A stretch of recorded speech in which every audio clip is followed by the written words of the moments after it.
Waktu digusur itu tuh nggak ada musyawarah, cuman ada satpol pp datang. Ya bapak kan bisa lihat dulu latar belakang saya, misalnya saya miskin atau enggak, terus mampu bayar. Gini pak, mohon maaf ya pak ya, saya bukannya menolak kebijakan bapak. Maksudnya apapun itu saya mendukung, cuman jangan dihapus pak, nggak semuanya orang itu kan bisa terima. Terus kalau misalnya kayak wisuda dihapus, terus misalnya bapak juga ngebalik minta pajak sama saya, padahal kan saya miskin, apakah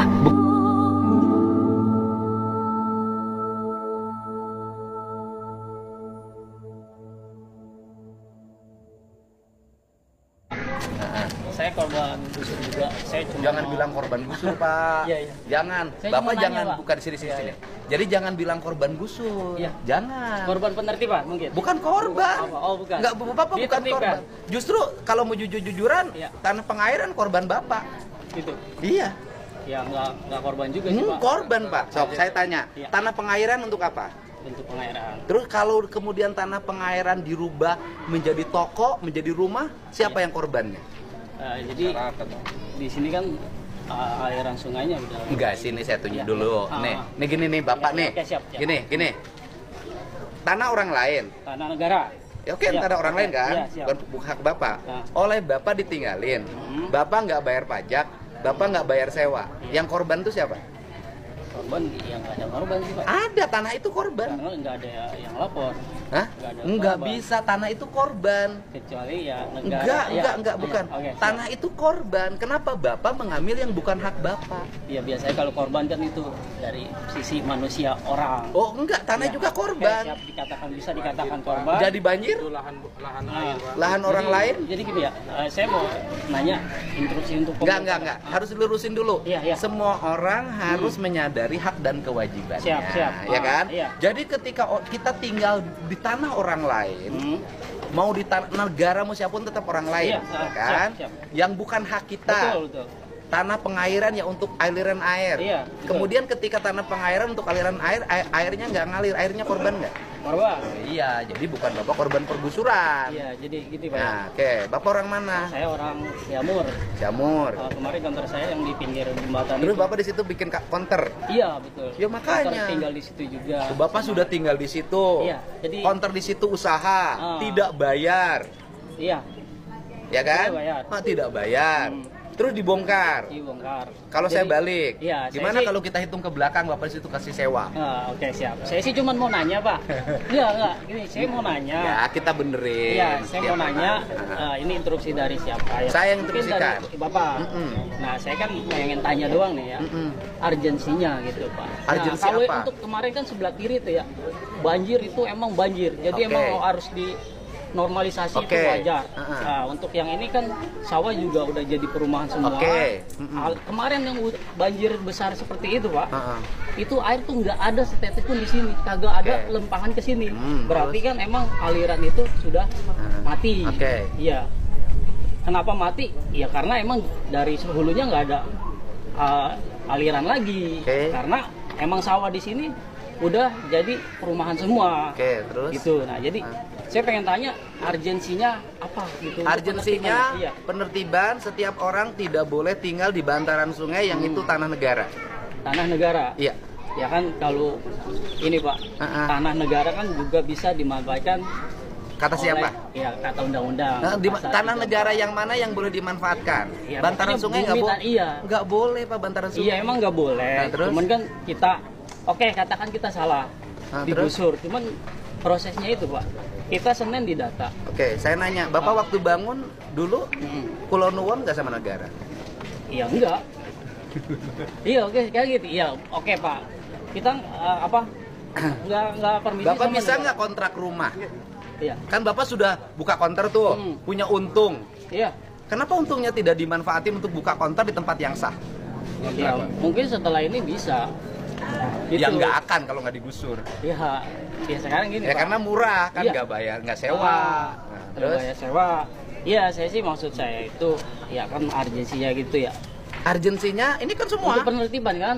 Semua Iya, tidak boleh sih, nih. Bukan hanya di bantaran sungai, di pinggir jalan saya bongkarin kok. Bukannya di sini. Semua yang di Subang dibongkarin, di Bekasi, di kota Bekasi. Bio sawah Pak juga semua dibongkarin. Di kota Bekasi juga dibongkarin. Kota Bekasi lagi melaksanakan Subang. Di Cianjur juga sama, se-Jawa Barat. Malah jadi role model Pak. Nanti di provinsi lain juga ngikut. Urgensinya adalah orang tidak boleh berjualan di bantaran sungai. Apapun jenisnya. Orang tidak boleh berjualan di pinggir jalan yang itu daerah marka jalan. Oke, sekarang kan udah ditertibin, kosong semua. Kosong. Di situ kan sepanjang jalan ada banyak perumahan gitu ya. Misal ya, saya sih amit-amit ya. Konter saya digusur, otomatis mata pencarian saya nggak ada. Mungkin saya bakalan pindah, mungkin butuh waktu karena butuh modal juga kan. Ya kalau misalnya kiri kanan nggak ada toko, perumahan tuh banyak, sepi, rawan. Karena mata pencarian saya nggak ada, takutnya yang lain nekat. Takutnya karena sepi, jadi ada kejahatan gitu Pak.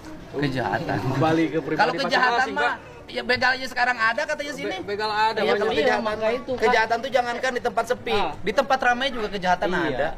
Kalau misalnya yang ini kan ditertibin karena pengairan kan, oke siap. Karena emang bagus banget itu Pak. Saya jempolin tuh, wah ini keren nih. Karena airnya yang kemarin tumpah semua lancar ke sana untuk sebelah kiri. Nah untuk sebelah kanan ini untuk irigasi. Katanya untuk irigasi. Irigasinya itu kan sawah, udah pada jadi perumahan gitu. Terus kalau gini, kalau orang ngomongnya gini, Pak Dedi beradil dong, jangan saya aja. Pokoknya semua yang di bantaran sungai bongkar. Gitu. Iya begitu. Ya adil saya semuanya. Ya Pak buat dia. Iya betul Pak. Cuman ya itu Pak, saya mintanya ya kemarin ya. 1, Senin kita didata, 2 kita dikasih surat peringatan. Biasanya tuh ya setahu saya itu kalau kita dikasih peringatan itu paling enggak seminggu atau 10 hari ya, paling enggak 2-3 hari lah. Kita dikasih peringatan hari Selasa, Rebo itu udah dieksekusi Pak. Belum sempat buka-buka kita yang kayak kanopi kita yang masih berharga. Kalau kita bongkarin sedikit-sedikit mungkin masih bisa dipakai di tempat berikutnya Pak. Tapi karena langsung dibongkar ya apa daya gitu. Harusnya kan kita dikasih waktu juga Pak buat bongkar-bongkar. Nah itu menurut saya ya maksud saya nggak adil maksudnya. Iya karena biasanya juga nggak adil tinggal di tempat negara, nggak bayar pajak, nggak ngapa-ngapain. Iya oke Pak. Nggak ngapa-ngapain ya, kita nggak ngapa-ngapain gimana ya Pak. Nggak ngapa-ngapain juga kan Pak. Bapak masih mending ada surat peringatan. Yang kali saya nggak pakai, datang langsung bongkar. Harus persiapan bahwa saya salah nih tinggal di ini. Apalagi Bapak kelas menengah. Kita bicara keikhlasan. Sebentar. Bentar. Ini orang pintar, ini orang biasa. Enggak. Nih, ini bedanya orang Indonesia. Nah, kalau orang pintar itu panjang argumentasi. Kalau orang biasa, saya salah, Pak. Itu, saya salah Pak. Saya itu bedanya. Jadi Indonesia itu menghadapin begini cara. Ya, itu bedanya. Kalau orang pintar itu berbusa-busa muter, karena tidak pernah mau salah. Nah, kalau orang merasa bodoh, merasa miskin, kayak gini. Iya Pak, saya salah. Udah, memang saya salah. Iya, saya sih intinya itu Pak. Kita minta waktunya aja Pak supaya ya kalau ke depan Bapak masih ada penggusuran lagi. Masih Pak. Iya pasti kan, masih. Ya tolonglah Pak, kasih waktu, kasih peringatan 2-3 hari lah biar kita bisa ngebongkar yang bisa dimanfaatin lagi gitu aja Pak. Kalau kasih waktunya lama nanti konsolidasi kita dengan ormas. Nggak minta lama. Nggak minta lama Pak. 2-3 hari bisa Pak. 2-3 hari bisa. 2-3 hari bisa. Kemarin kan enggak gini, saya kasih tahu sama Akang ya. Iya. Seharusnya kan tinggal di bantaran sungai. Iya. Tanahnya tanah negara. Iya betul. Bangunannya bangunan pribadi. Bangunan pribadi. Duit pribadi. Tidak bayar pajak. Tidak bayar pajak. Iya kan? Karena emang tanah negara. Iya. Gratis kan? Iya. Seharusnya kos yang gratis itu dari dulu ditabungin. Iya. Sehingga bisa membangun di tempat lain yang milik pribadi. Iya. Itu cara usaha yang baik. Iya bisa seperti itu. Iya. Abang mah pengen ini mah kasih Bapak. Enggak, saya mau nanya. Ya udah kita salah, maafin ya. Iya Pak, maksud saya Pak, kalau ada penggusuran lagi itu Pak, kita dikasih surat peringatan, tulis aja tanggalnya 2 hari harus dikosongin. Birokrasi gak bakal salah Pak, bikin rumahnya banyak dari gusuran. Ini game mau digusur nih. Siapa yang digusur kalau iya, Bang Liam? Gitu. Siap. Tadi kan Bapak nyaranin kita ngumpulin. Sekarang kita udah ngumpulin dari material itu kan kita bikin ngumpulin tuh Pak. Walaupun kita nggak bayar. Kalau dikumpulin sama Amang ditaruh di mana? Dibangun di mana?